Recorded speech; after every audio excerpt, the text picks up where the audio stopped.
Good morning and welcome to the Beet Goes On Podcast and Happy New Year. So my very first guest of 2024 is, I'll let her introduce herself. I didn't even realize that I was the first guest. Well, happy 2024, guys. My name is Morgan Bryant and I own Morgan Rae Boutique here in Savannah, Georgia.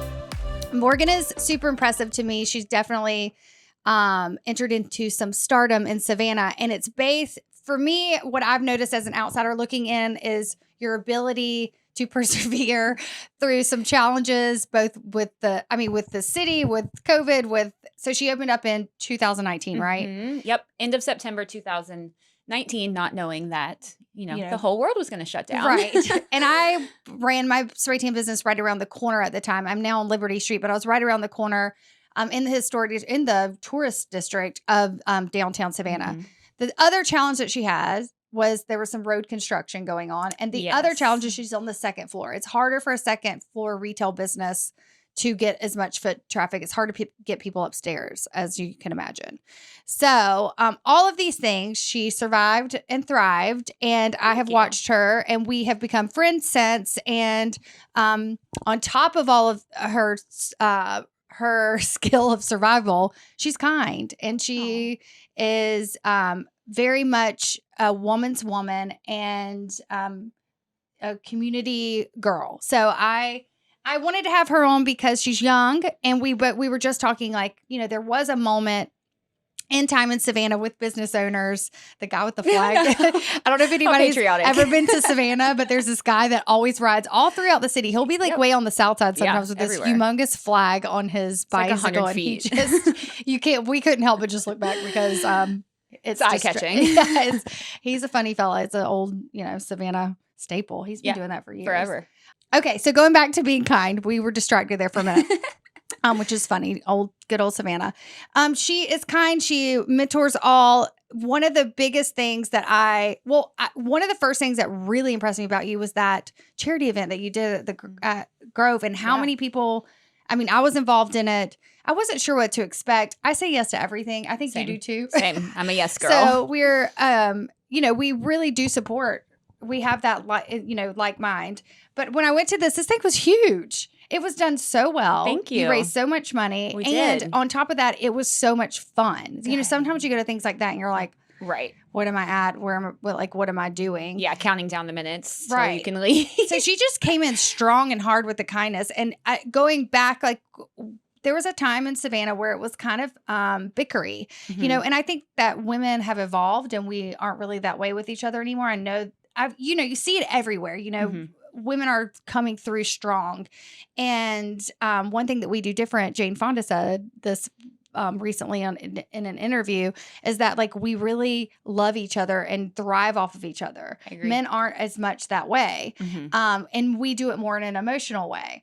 And I have seen you do that, within the female community here and the business owners. So she really, you back the women up in this city. You. And that, yeah, you do. And I've never, got a no, or if I call Morgan, we're both yes. If we're doing a charity, if we're doing whatever, we're in. For sure. So I really appreciate that about you. And that's why I wanted to have you on. So, well, thank you. So what sparked a boutique downtown? What? Oh, goodness. Clearly fashion. You love fashion. Yes, absolutely. Love shopping. I went to school downtown at St. Vincent, so I got a taste of being able to explore downtown during high school, and it was just kind of a dream. I would walk around and be like, how cool would it be to own a boutique? Or I didn't even really know what boutiques were back then, but I was, loved shopping, loved all the girly things. I went to an all-girls school, so I was just surrounded by, what outfits are we wearing to this? And it really grew my love for, getting dressed up.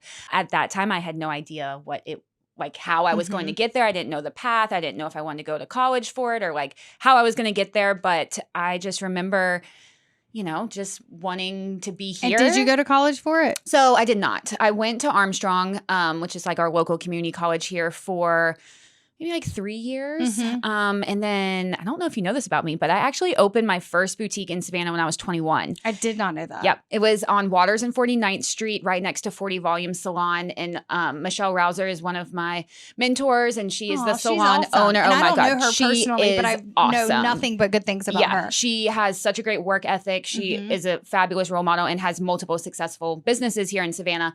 And so I chose to open up next to her when I was only 21 years old, which I had no clue what I was doing. I had never been to market before. Instagram was kind of just becoming a thing. Like it was all trial and error.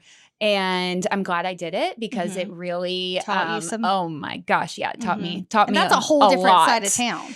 Oh yeah, and it was. I don't think it would have been a success if I wasn't strategically placed by 40 Volume, because people come get their hair done every 6 to 8 weeks. So I had that recurring. That's so clientele. funny because I remember the boutique, but it was before I knew who you were. Yeah, so that's long so ago funny. now. Yeah, but yeah, that's kind of how I got started.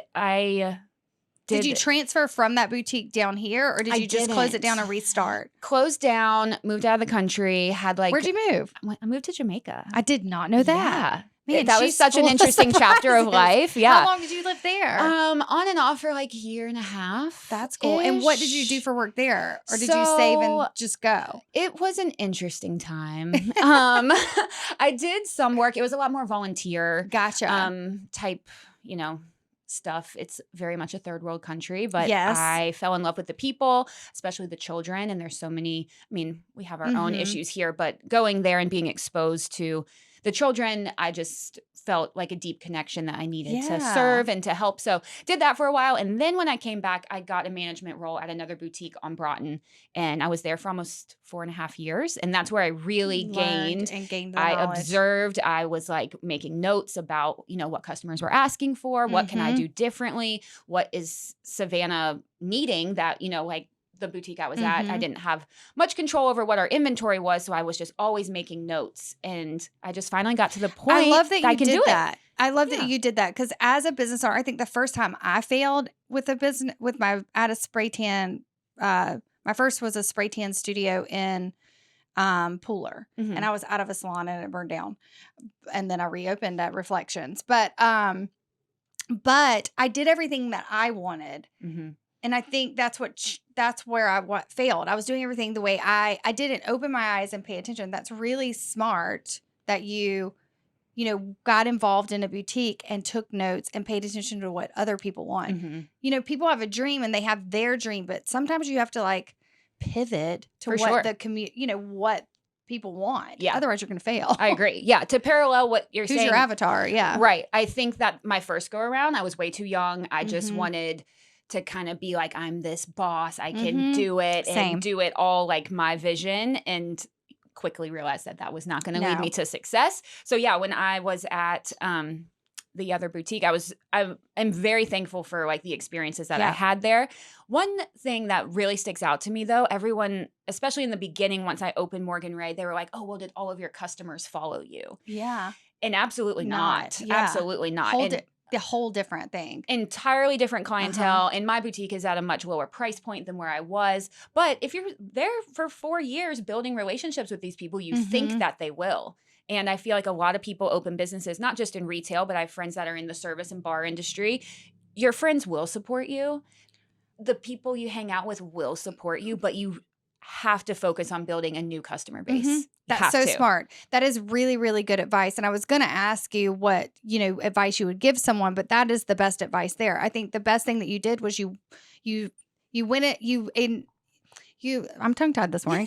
Okay. You started a business, it failed, but you don't regret it. I listened to a podcast this morning about perception. That's a really good way to perceive that experience. How many people do we know that when they have a bad experience, they will harp on it? I have one very special person in my life who will harp on this failed thing that they had.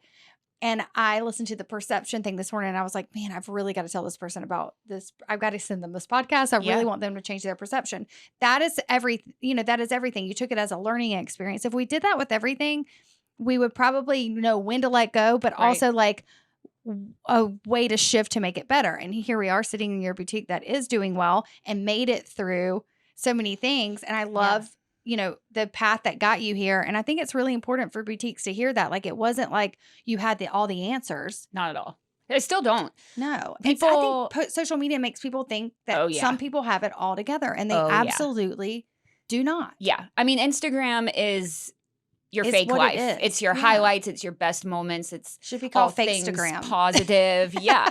The pretty and side of things. yeah, we can definitely get wrapped up into thinking Mhm. and comparing. And I mean, I think it's natural. I don't think it's healthy, but I don't think it's everyone healthy. does it. And I think people are leaning more towards authentic posts. Like TikTok is thriving. TikTok is, come through. I've used the word thriving like a million times. I don't know where that's coming from. I never use that word. Yeah, I guess we are going to thrive after this. That's right. I'm like manifesting something.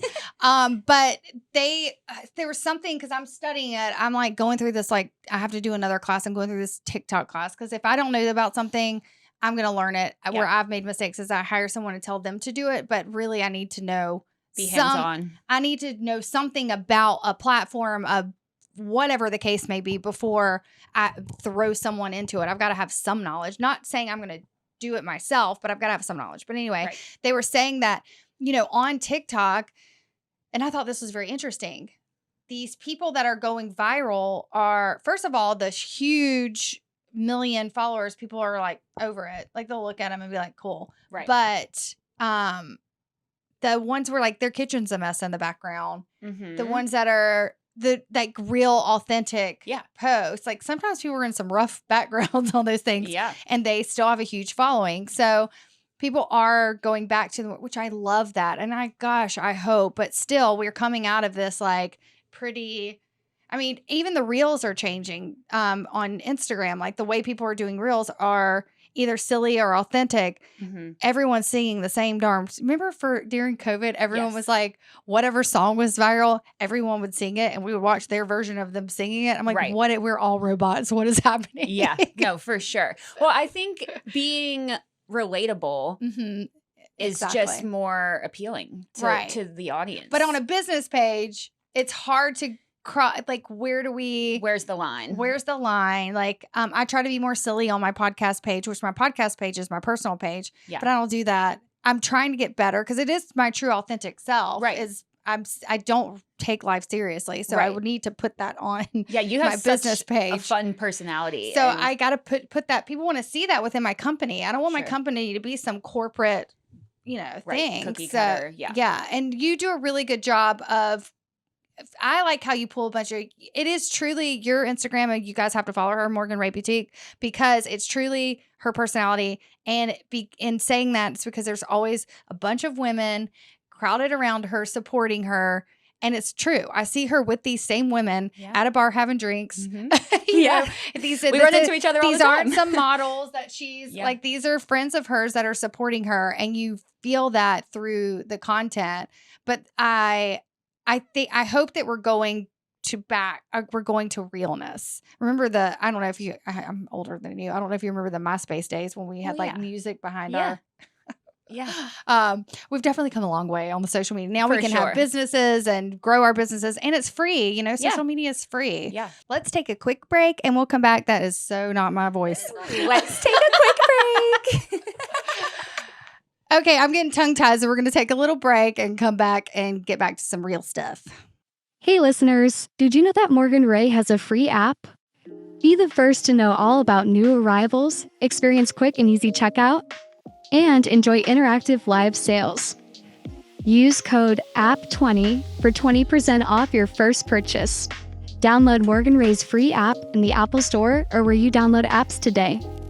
Okay, we are back. And this half of the podcast, I want to go into the stuff that we have to go through as business owners and how you survived it. So, obviously, everyone dealt with COVID. Correct. Unfortunately, many boutiques on Broughton Street closed down, and that was sad to watch. Very hard. Because 2019, we were all doing pretty well. Yeah.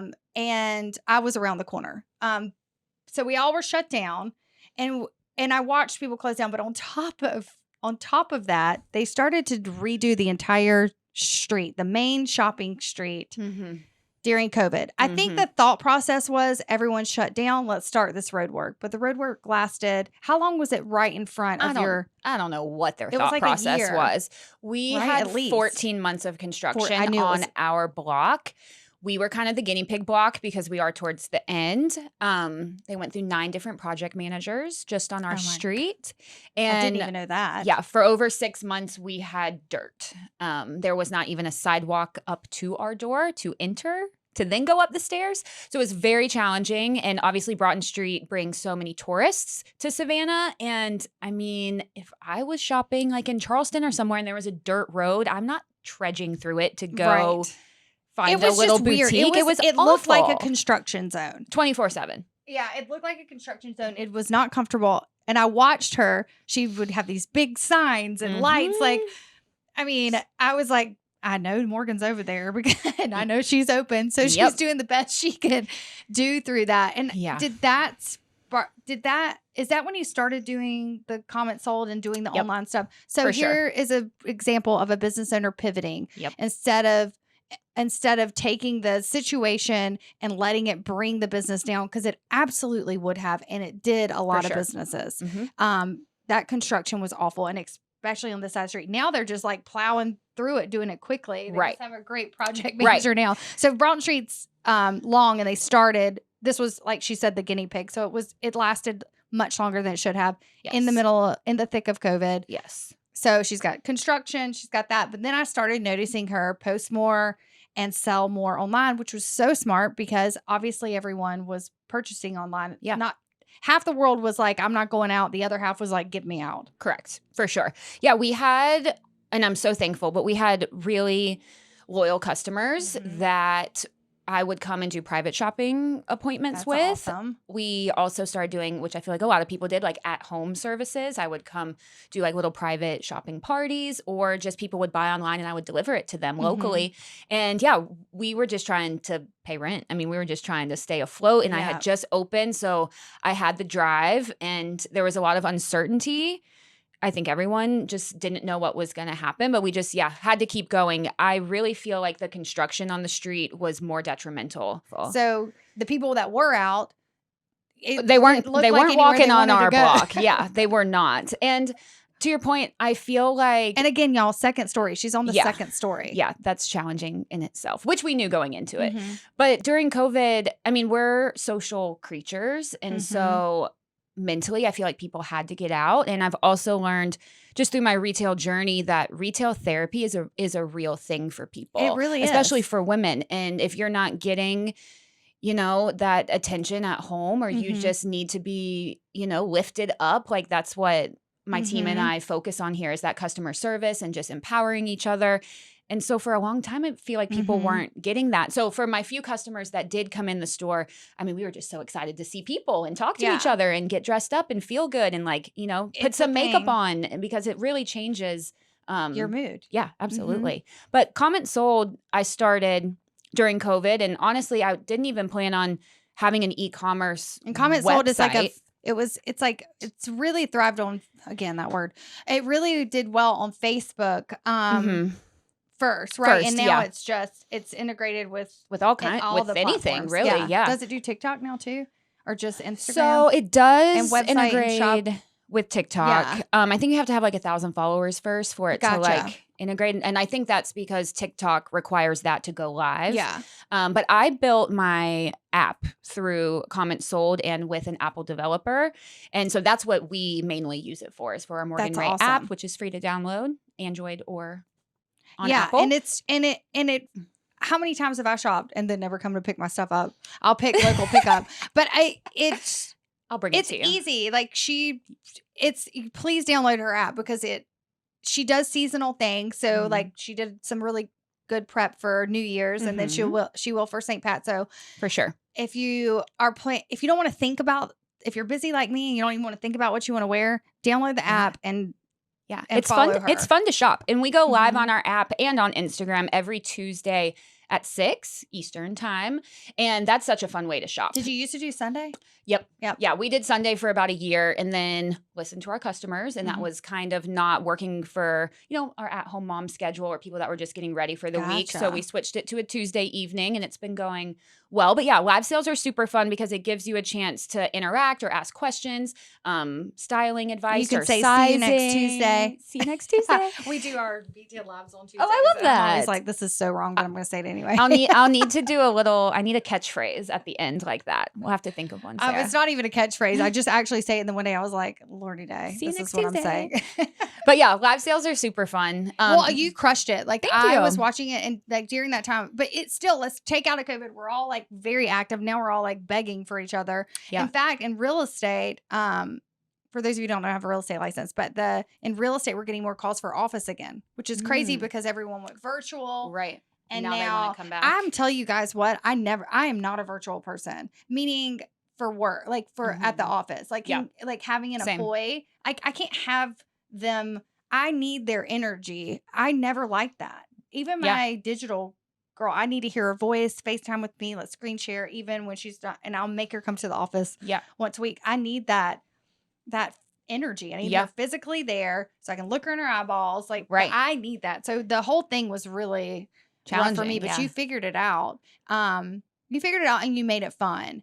Thanks. Now that you're back open, how is the foot traffic? And by the way, all of that bad construction is now beautiful. Yes. The street looks beautiful. So it does. We bashed it for the 14 months that it took, but now it's a very beautiful, spacious sidewalk in front of her store. Yes. We're happy with the outcome. Yeah. It's just not how long it took to get there, but we made it through.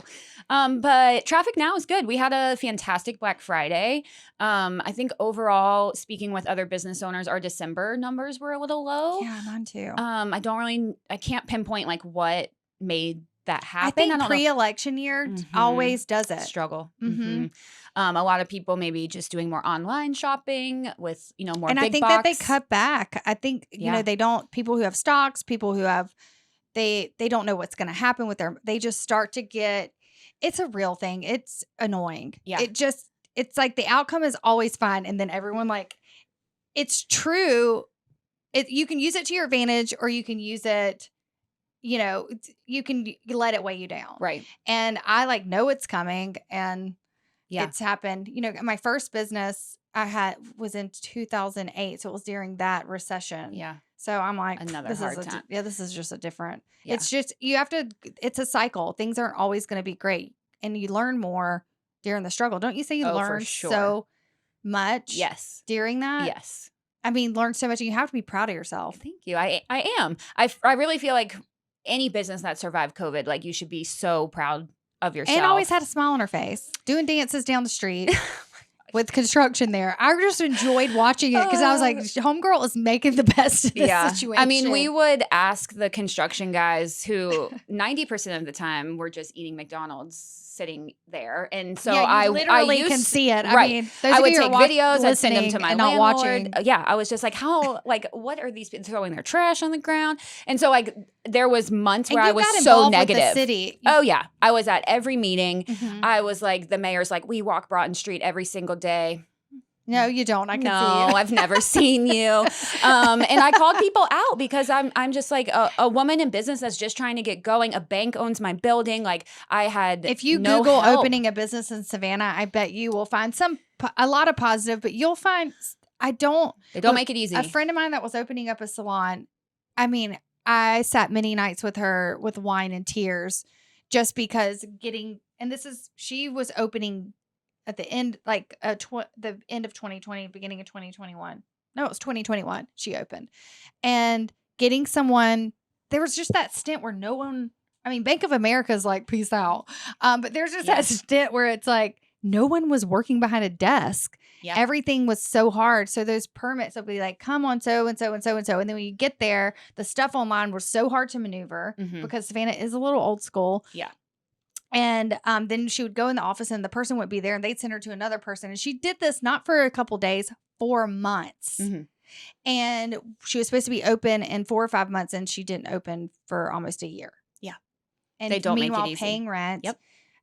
So that that's just not fair. Yeah, I agree. And I don't really know what to do about it. And in all of those moments, like I would, vent to my friends and my family, and like none of and you do get in a dark space. It's easy to get. It's very hard to slip into like I can't do this. It's too hard. Everything's against us. And your bank account is just getting drained. And you're like physical, mental, like emotionally, you're just drained.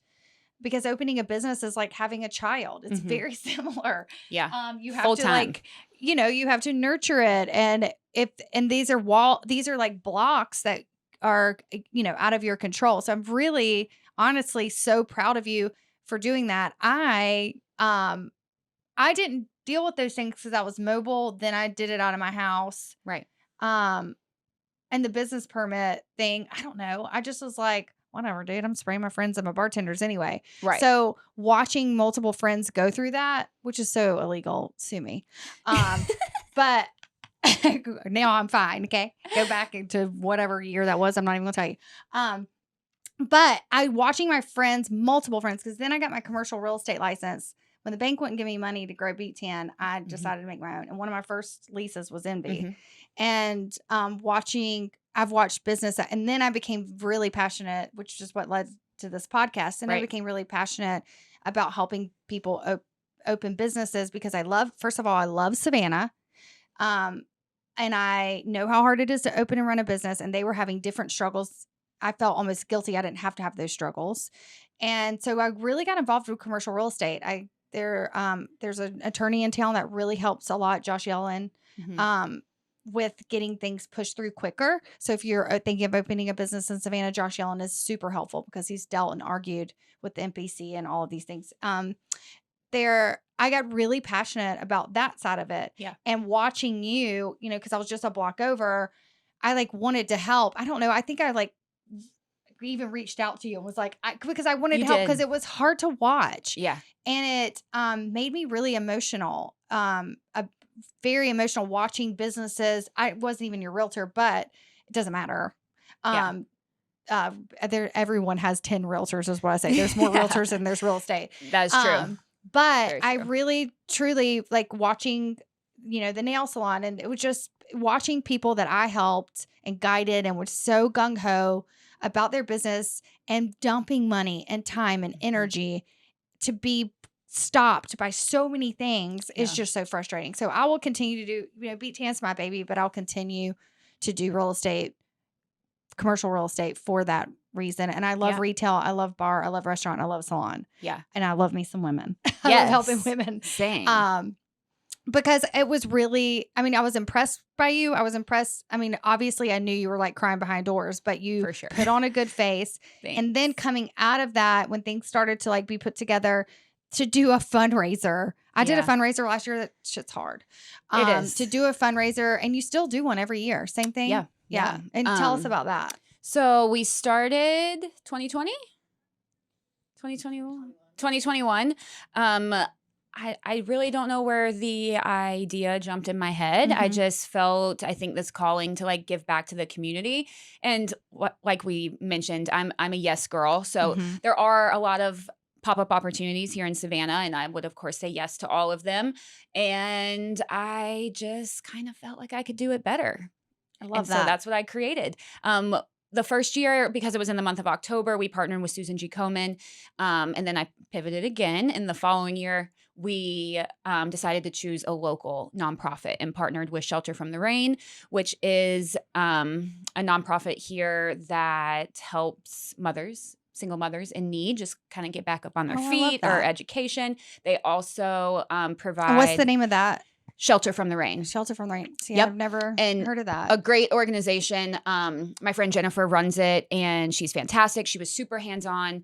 They also stock our diaper pantry here in Savannah, which is very important for people that can't afford diapers for their kids. So it just it hit home. It was the perfect match, honestly. And we should do something together with them. Yeah, that's something. They're fantastic. Well, because I do a lot with I just donate a lot to the runaway shelter, which are kids getting away from, and then the battered women's shelter. But I wasn't even aware of that. So that's right up my alley for sure. And Jennifer, like I wanted someone that would be involved, and she was 100% there. Like she was doing, equal amount of promotion. She was helping me with I love that. connecting me with Good Cause Media to do our press release. That's and how the all of Alzheimer's it. Association, when I did the Alzheimer's, and you would think you have a spray tan business, why that? We had some spray tan partners. We had one I was close with. She was helping with social media, lose her grandmother to Alzheimer's. We had another one whose dad has it. So sometimes it would hold her back from running her business. Sure. So it's just something that just kept popping up. So that was the fundraiser that I went with. Yeah. Plus, I went through a breakup, which we are since back together. But I went through a breakup, which was really hard. And that breakup was actually really good for everyone involved. Yeah. But the fundraiser, I didn't realize it was going to be, because, I did the fundraiser and had to learn how to dance. And I did the pole dance. Yeah, I saw you. Well, I was like, how can I get people to buy tickets? It's such a conservative event. And I'm like, I'm not going to click my heels together because nobody wants to see me do that. I'm not a sexy dancer. So I did, it's more fitness pole, but I did it and it was hard. Right. But as hard as the pole part was, the money part was harder. The fundraising. Yeah. It's hard to ask people for money and get people to donate and ask businesses to give away free product or not. That's essentially what they're doing. They're donating their items that they've paid for a fundraiser. Yeah. Everything that goes into that. So I think I would be very interested in doing something local too. Yeah. And we raised $56,000. That's amazing. For Alzheimer's. Yeah. I couldn't. So amazing. In fact, at the event, I was like, I saw my friends' numbers come up because they get people drunk. It's really smart. Yeah. And then they make them, they show what everybody's numbers are. And you want to beat the other. So I saw friends of mine that should not have been giving $500 to $1,500. And I was like, stop it. Stop it. Like you can't, you don't have, don't do that. So I'm like, what are they putting their credit card? Like, what is happening? I just saw names go by that I was like, what is happening? Why are they giving that much money? Yeah. Well, probably because they wanted to support you. And they were drunk. Well, so I mean, that always loosens the You wallet. can't really regret it, but it's also like, giving is giving and give what you can. But anyway, I would love to do a fundraiser. I love that you did that. I was really impressed. Thank you. That you did that and how you did it and that it was fun. Yeah, we had a blast. We had and it wasn't at the trade. It wasn't like it was wasn't a little huge. Intimate, but it raised a lot of money. Yeah. And I was surprised at how much fun I had and how excited everyone was to be there. Like it wasn't some stuffy, it was a lot of fun. Yeah. Well, that's what not to say the other pop-up events that I attend aren't, but again, I learned from doing all of them for 3 years. I'm like, I want to do it. And your people came to yours and their people came to theirs. But I had a lot of fun at yours. Thank you. And I was pleasantly surprised. I never know what I'm showing You up never to. know when you walk. When you commit to an event like that, you have no idea. No. And I always stress out. This year, 2023, or last year now, was the first year that we pre-sold tickets. Mm-hmm. And I was like, is this worth it? So we only How'd that go?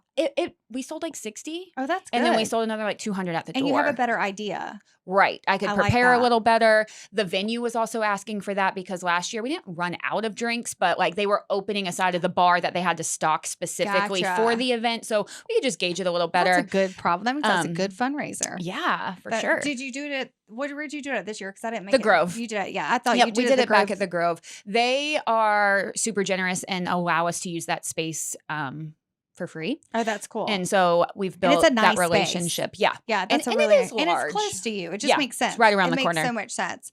Well, I want to circle back to, before we're done, I want to circle back to the reason that I had Morgan on was she's such a light in the community. She's such a woman's woman, which is dear to my heart.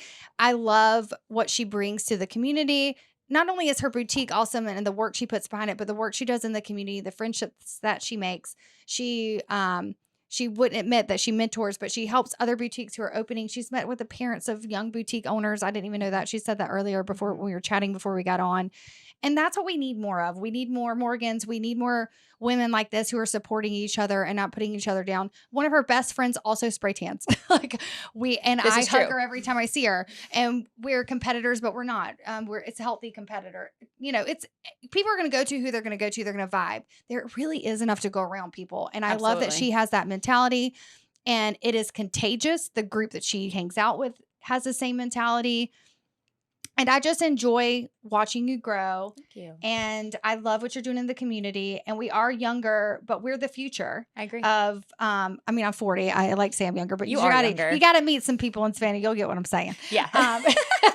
And I really think that the future looks good for Savannah, and you're one of the reasons. Well, and thank you. I can't wait to see what you do, and I can't wait to see where, all of this ends up. I think the future looks bright for all of us, and you're an asset to the city for sure. Thank you. I wanted to have you on to say that. I always get a frog in my throat.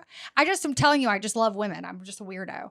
That's not weird. I think we need more of that. Yeah, we do. We need more. We do, but we all sit back and watch people, and we don't really tell them that. And so you're really good at telling people and being kind. And I would encourage people to pass that on. That's what I see in her. She's always looks you in your eyes. Yeah, I was going to say your eye.